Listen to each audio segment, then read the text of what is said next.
Thanks very much for coming to Athlone. Thank you. I just wanted to maybe to follow up on the last point, is in terms of the vision, where there's been a huge transformation in the EU over the last number of years. And if we fast forward maybe another 10 or 20 years, where might the EU be? And what's the vision?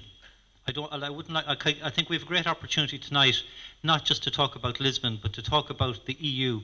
And I'd like maybe to get your vision as the Vice President of the EU in terms of what is the vision for the EU, and then what role do you think that Ireland might be able to play within that vision? And then lastly then, from an economic point of view, say in relation to Japan. Japan is the second largest industrial power in the world, and why isn't the EU the second largest? And how could the EU become the largest economic power in the world? No small questions. Well, I guess with all visions, I mean, they are personal, because we can set a path, we can start on a path to the future, and then we can guess, or we can say, this is what I would like to work for, this is what I hope for the European Union. And my vision would go along the lines that I already explained about sustainable development. I think that is the amazing way forward for Europe. It's a fantastic opportunity to show that in Europe we have this holistic approach. We see that it's not a good society if we look only at economic growth but don't care about the environment. It will not be good for the environment, not for people either. And it is not even technology that can change or help us to tackle climate change and the energy. It's people that do. It's people that respect also human rights and are capable of creating a better society with quality of life.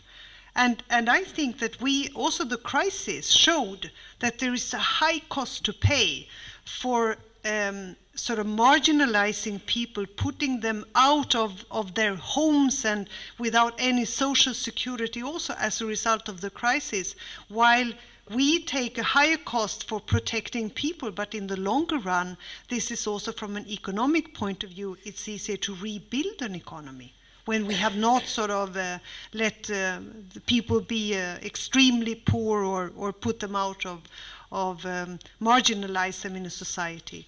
And we discussed many times in the Commission the difference for a person, an American working in a car factory and a European working in a car factory when they had to be put off, when they were unemployed. And this is also the difference in the approach. This is what we call a social market economy.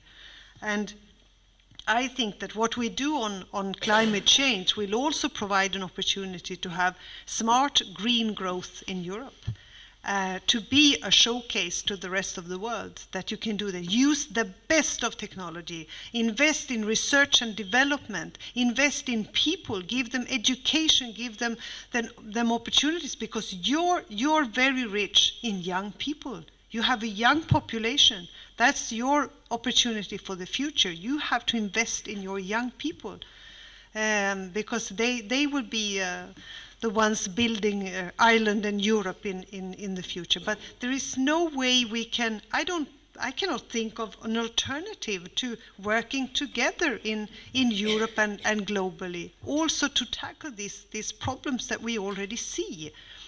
And I think there are enormous opportunities. I also see that we would probably have the Balkan countries. I hope that we will have, I hope for Turkey to join one day. It will probably take still many years, but I hope that Turkey will join. I think what we can do to provide stability in the Middle East by also offering membership and negotiate with Turkey, that cannot be overestimated. So I really think that all these things form part of my vision for Europe one day. And it means that we will have to see a more democratic European Union. I think that the days when it was for a small political elite in Brussels to take decisions, that is already over. Citizens ask for more. They want to have a say. They are knowledgeable and they are interested, and they want to be also part of the decision making. So democracy, and to build a strong democratic foundation. So we've shown that it is economic and social integration that makes us also economically strong. And that is how we can show the rest of the world that that's the way forward.